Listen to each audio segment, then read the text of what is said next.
तो जबरदस्ती का अग्रेशन दिखाया जा रहा है क्या विपक्ष की तरफ से, खासतौर से कांग्रेस पार्टी की तरफ से, खासतौर से राहुल गांधी की तरफ से? मतलब वो बजट सेरेमनी वाली तस्वीर दिखा रहे हैं सर। और अगर पलट कर यहाँ पर बीजेपी की तरफ से पूछा जा रहा है कि यूपीए के 10 साल में निकाल रही है हलवा सेरेमनी की तस्वीर और उस फोटोज में बताइए कितना % किसका रिप्रेजेंटेशन था, तो फिर क्या जवाब है सर?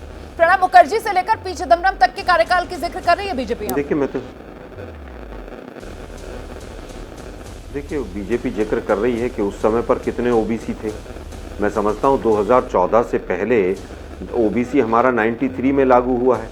ओबीसी जो बिल है 93 का, जो पहला आईएएस आईपीएस का बैच आया उसमें हुआ है।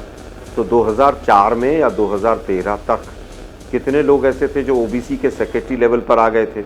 लेकिन नड्डा साहब हैं, वो तो कुछ भी कह सकते हैं, उनको तो अमित शाह जी मोदी जी कुछ समझते ही नहीं है।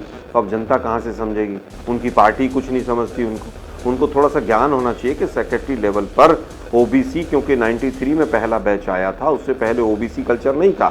तो इसलिए नड्डा जी का कौन ज्ञान बढ़ाए? अब रोहन जी कुछ बताएंगे, पर्ची वर्ची पे लिख के देंगे तो ठीक है। अब बात आती है 3-4 चीज़ें आज यहाँ पर आई। निर्मला सीतारमण जी का मैं भाषण सुन रहा था आज। मैं सुनना चाहता था कि रेल हादसों पर भी शायद कुछ बोल देंगी, क्योंकि पिछले 10 बजट से हम कह रहे हैं बस अब तो रेल में ऐसा हो जाएगा, प्रलय आ जाएगी और रेल अब उड़ने लग जाएगी।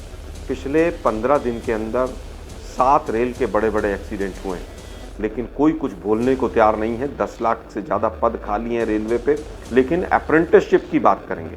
अप्रेंटिसशिप की अगर प्री कंडीशंस पढ़ लेंगे रोहन जी आप, कि कौन कौन सी कंडीशन है उसमें, अगर माँ और बाप में से अगर एक कोई इनकम टैक्स देता है तो वो एलिजिबल नहीं है, प्रोफेशनल एजुकेशन वाला एलिजिबल नहीं है। और 500 कंपनियाँ ही क्यों छांटी जाएंगी? आपकी कंपनी क्यों नहीं छांटी जाएगी? किसी और भाई की कंपनी क्यों नहीं छांटी जाएगी? 500 कंपनियों में आप केवल अपने कंपनियों को वहाँ पर पैसा देंगे, अप्रेंटिसशिप का नाम चढ़ाए जाएंगे और वापस सब हो जाएगा। मीडिया जगत में एबीपी न्यूज़ सबसे बड़े चैनलों में से एक है।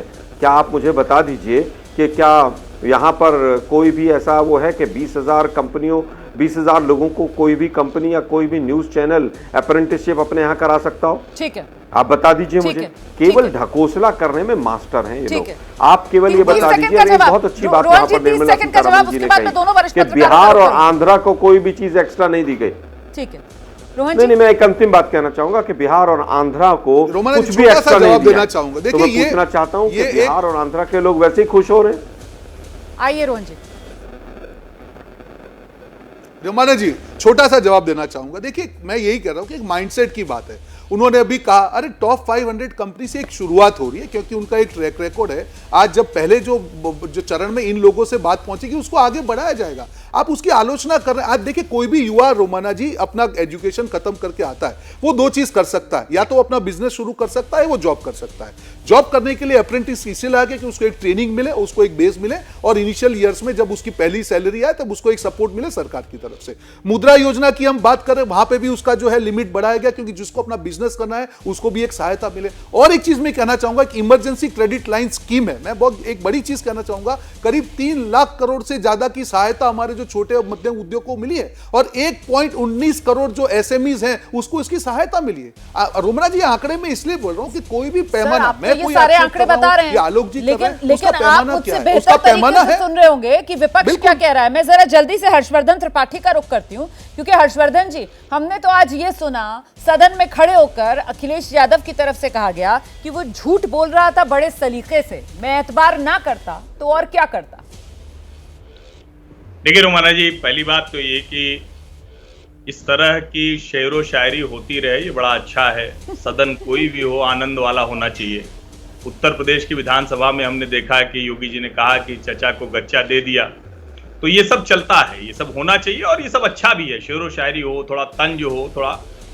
लेकिन नेता प्रतिपक्ष के भाषण की मैं बात करूं, राहुल गांधी की, जिस दिन बजट आया उस दिन कांग्रेस पार्टी भारतीय जनता पार्टी के ट्रैप में फंस गई थी।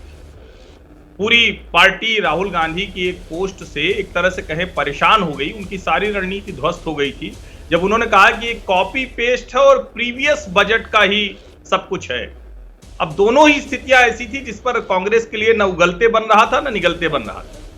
बजट पर जब राहुल गांधी बोलने आए तो सबको उम्मीद थी कि कुछ फैक्ट लेकर आएंगे निर्मला जी के बजट की कुछ थोड़ा चीर-फाड़ करेंगे, पोस्टमार्टम करेंगे, लेकिन दुर्भाग्य देखिए कि नेता प्रतिपक्ष को चक्रव्यूह में 6 लोग दिख गए। अब चक्रव्यूह के बारे में उनको या तो पता नहीं, महाभारत में वो जीएसटी एक समय में लगवा रहे थे, तो चूंकि जानकारी नहीं है, हिंदू धर्म ग्रंथों की जानकारी नहीं है, लेकिन चूंकि हिंदू धर्म ग्रंथों की जानकारी बिना लिए बोलना इसलिए है जिससे कंफ्यूजन क्रिएट हो। आप सोचिए वो हलवा की बात करते हैं, अब हलवा सेरेमनी तो किसी भी शुभ कार्य को शुरू करते हैं तो मीठे से शुरू करते हैं, अब उसको लेकर वो जिस तरह से बात कर रहे हैं, और ओबीसी प्रधानमंत्री बैठा हुआ है। एक तरफ तो ये कह रहे हैं कि भाई राष्ट्रपति जो पढ़ेंगी वो मोदी जी जो लिख कर दे देंगे, तो भैया ओबीसी प्रधानमंत्री बैठा है, उसके ऊपर भी क्या कोई होता है क्या एग्जीक्यूटिव में? तो मुझे लगता है राहुल गांधी चुनावी मूड में है, वो इस तरह की ही बातें करेंगे क्योंकि फैक्ट पर उनके पास कुछ भी नहीं है। ये उनके जवाब में बहुत स्पष्ट तौर पर फैक्ट में कुछ नहीं है, सिर्फ और सिर्फ चुनावी मोड में राहुल गांधी। अभय जी, और कांग्रेस जो है वो बीजेपी के ट्रैप में फंस रही है। देखिए, हर सरकार अपना बजट देगी, विपक्ष उसकी आलोचना करेगा, फिर सरकार की तरफ से उसका जवाब दिया जाएगा। ये सिलसिला तो चलता रहेगा, पीछे भी चलता रहा है। देखना यह है कि जो बजट निर्मला सीतारमण ने पेश किया था, ये वित्त वर्ष में केवल 8 महीने बाकी बचे हैं। ये 8 महीने के लिए बजट है, और इस बजट की कामयाबी खुद सरकार ने निजी क्षेत्र के हाथों में थमा दी है। निजी क्षेत्र अगर नौकरी, हाँ जी, रोजगार के सवाल पर और निवेश के सवाल पर, और क्योंकि जो आर्थिक सर्वे है उसमें कहा भी है भाई ये निजी क्षेत्र ना तो निवेश करता है, निवेश नहीं करता, इसलिए अर्थव्यवस्था का इंजन केवल सरकार को बने रहना पड़ता है। सरकारी निवेश ही केवल अर्थव्यवस्था को आगे बढ़ाता है, निजी क्षेत्र नहीं करता। तो इस बार सब कुछ निजी क्षेत्र के हाथों में है।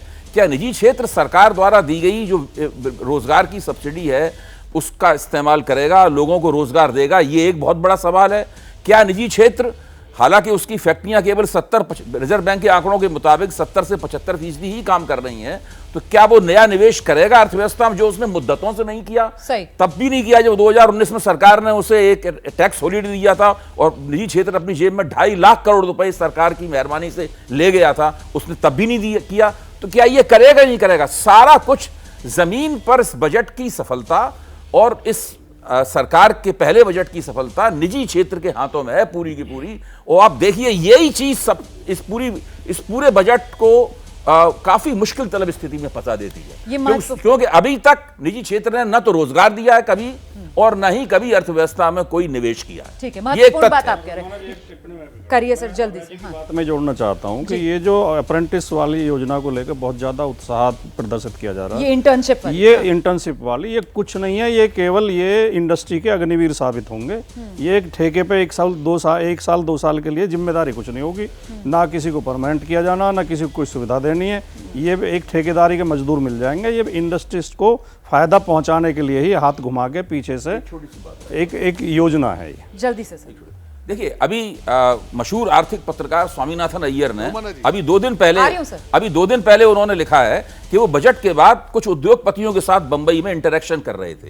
तो उन्होंने उद्योगपतियों से उन्होंने पूछा, किसी का नाम नहीं है उसमें, लेकिन स्वामीनाथन अय्यर का लेख है टाइम्स ऑफ इंडिया, उन्होंने पूछा कि सरकार ने जो सब्सिडी दी है रोजगार को लेकर, आप क्या इसका इस्तेमाल करेंगे, कि आप कितने लोगों को रोजगार देंगे? तो सारे उस इंटरेक्शन में जितने भी उद्योगपति मौजूद थे, उन्होंने स्पष्ट रूप से कहा कि वो एक व्यक्ति को भी नहीं लेंगे। उनका कहना है कि हम एक व्यक्ति को क्यों लें, क्योंकि सरकार तो उनके रोजगार का एक बहुत छोटा हिस्सा ही अपने हिस्से में ले रही है, बाकी सारा का सारा बोझ तो हमारे ऊपर पड़ेगा। हमें उनकी जरूरत ही नहीं, हम तो जरूरत के मुताबिक रोजगार देते हैं। लोक कल्याण के लिए निजी क्षेत्र थोड़ा काम करता है। ठीक है। जैसे ही घड़ी का काटा दोपहर 2:30 पे आए, बबीता जी का दिल सास बहू साजिश के लिए मचल जाए। और ये है इनकी बहू, पूरे दिन ऑफिस की टेंशन हो जाए गॉन जब ये करें अपना फेवरेट शो फ्री टाइम पे ऑन। इनकी तरह आप भी देखिए अपना फेवरेट शो अपने टाइम पर और डाउनलोड कीजिए एबीपी लाइव ऐप अपने स्मार्ट टीवी पर।